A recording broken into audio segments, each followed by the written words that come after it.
Hello everyone, नमस्कार आप सभी को। आज इस 336वें दिन के वीडियो में आप सभी का स्वागत है। आइए कुछ महत्वपूर्ण प्रश्नों को देखते हैं जो आने वाली संगीत की प्रतियोगी परीक्षाओं में पूछे जा सकते हैं, इसलिए आप इस वीडियो को बिना स्किप किए पूरा ज़रूर देखिएगा, ठीक है। तो आज का पहला प्रश्न है, पंडित बलराम पाठक जी हैं। पंडित बलराम पाठक जी हैं सितार वादक हैं पंडित बलराम पाठक जी, ठीक है। दूसरा प्रश्न है, आविर्भाव का अर्थ है।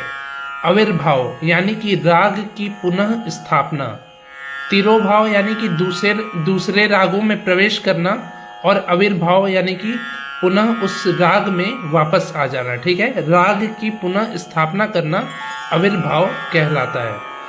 तीसरा प्रश्न है, किसी भी ताल के एक पूरे चक्र को कहते हैं।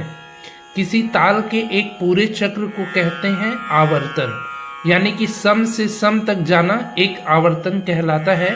और सम से सम तक यदि आप किसी ताल को गा रहे हैं, बजा रहे हैं, तो वो एक पूरा चक्र कंप्लीट करेगा और इसको कहेंगे आवर्तन, ठीक है।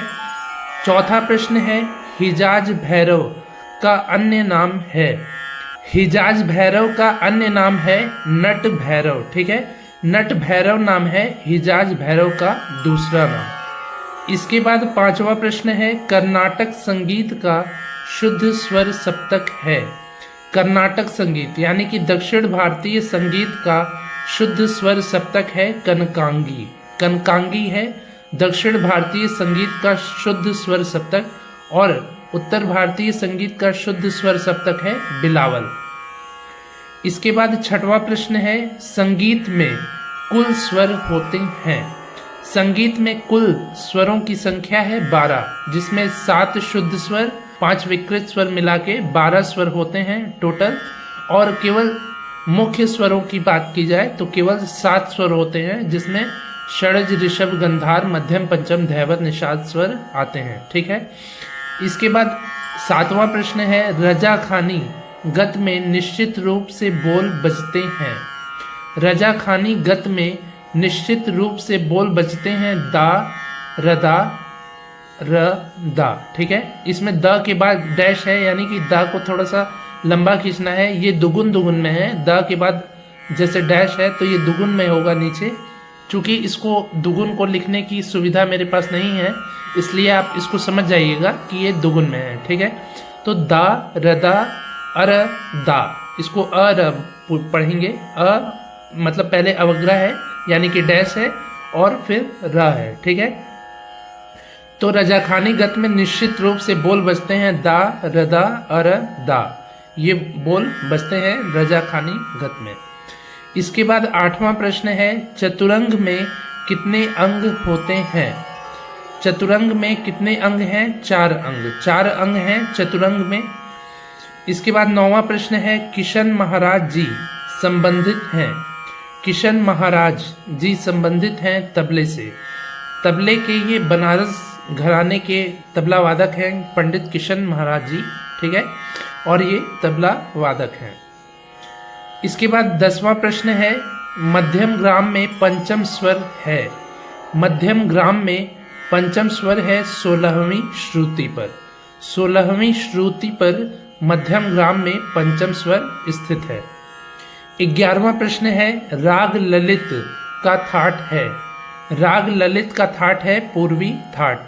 पूर्वी थाट का राग है ललित राग, और इसको मारवा के अंग से भी गाया जाता है। पूर्वी अंग से और मारवा अंग से राग ललित को गाया जाता है। इसके बाद 12वां प्रश्न है, गज झंपा ताल में ताली होती है। गज झंपा ताल में ताली होती है 3 ताली। 3 ताली होती है गज झंपा ताल में। इसके बाद 13वां प्रश्न है, रजाखानी गत बजाई जाती है। रजाखानी गत बजाई जाती है 3 ताल में। 3 ताल जो 16 मात्रा की ताल है उसके साथ रजाखानी गत को बजाया जाता है। 14वां प्रश्न है, राग दरबारी कान्हड़ा का थाट है। राग दरबारी कान्हड़ा का थाट है आसावरी थाट। आसावरी थाट का जन्य राग है दरबारी कान्हड़ा राग। ठीक है, यानी कि दरबारी कान्हड़ा राग जो है आसावरी थाट से जन्मा हुआ राग है। इसके बाद 15वां प्रश्न है, कौन से राग में स्वर समान है? ऐसे कौन से दो राग हैं जिसके स्वर आपस में समान हैं? तो ये राग है भूपाली और देशकार। भूपाली राग और देशकार राग के जो स्वर हैं आपस में समान हैं, मिलते जुलते हैं, बस इसमें जो है स्वरों पे न्यास करना और वादी संवादी में भिन्नता है। ठीक है, इसके बाद 16वां प्रश्न है, पलुष्कर जी के स्वरलिपि पद्धति में ताड़ सप्तक का चिन्ह है। तो विष्णु दिगंबर पलुष्कर जी के स्वरलिपि पद्धति में ताड़ सप्तक के लिए चिन्ह है स्वरों के ऊपर खड़ी रेखा। जैसे तीव्र मध्यम लिखा जाता है, मध्यम के ऊपर जैसे खड़ी रेखा लगाई जाती है, तो वो भातखंडे ताल पद्धति की है। ठीक है, और यदि पलुष्कर ताल पद्धति में ताड़ सप्तक के चिन्हों को देखेंगे तो उसमें वैसे ही स्वरों के ऊपर खड़ी रेखा लिखी जाती है।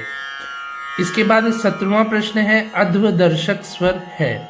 अध्वदर्शक स्वर कहा जाता है मध्यम स्वर को। मध्यम स्वर जो होता है वो अध्वदर्शक स्वर कहलाता है। 18वां प्रश्न है, राग भूपाली का वादी संवादी स्वर है। राग भूपाली का वादी और संवादी स्वर है गंधार और धैवत स्वर। गंधार स्वर वादी है और धैवत स्वर संवादी है राग भूपाली का। 19वां प्रश्न है, चतुस्सारणा पद्धति के कितने सोपान हैं? चतुस्सारणा पद्धति के सोपानों की संख्या है 4। 4 सोपान हैं चतुस्सारणा, यानी कि 4 सारणा पद्धति है, उसके सोपानों की संख्या है 4। ठीक है, 20वां प्रश्न है, गज झंपा ताल में मात्रा होती है। गज झंपा ताल में मात्रा होती है 15 मात्रा। 15 मात्रा की ताल है गज झंपा ताल। ठीक है, तो ये हो गए आज के 20 महत्वपूर्ण प्रश्न। आज ये 336वें दिन का वीडियो है। इसके पहले मैंने 335 वीडियोस को बनाया है, जिसके प्लेलिस्ट का लिंक नीचे डिस्क्रिप्शन में है। यदि आपने अभी तक उन महत्वपूर्ण वीडियोस को नहीं देखा है तो अवश्य ही देख लीजिए, जिससे कि आने वाली प्रतियोगी परीक्षाओं की आपकी और भी बेहतर तैयारी हो पाए। ठीक है, यदि आपने अभी तक इस वीडियो को लाइक नहीं किया है, इस चैनल को सब्सक्राइब नहीं किया है तो कर लीजिए, और यदि आपको कुछ पूछना हो तो आप कमेंट में भी पूछ सकते हैं। ठीक है, तो मिलते हैं ऐसे ही अगले नए वीडियो में। तब तक के लिए नमस्कार, धन्यवाद।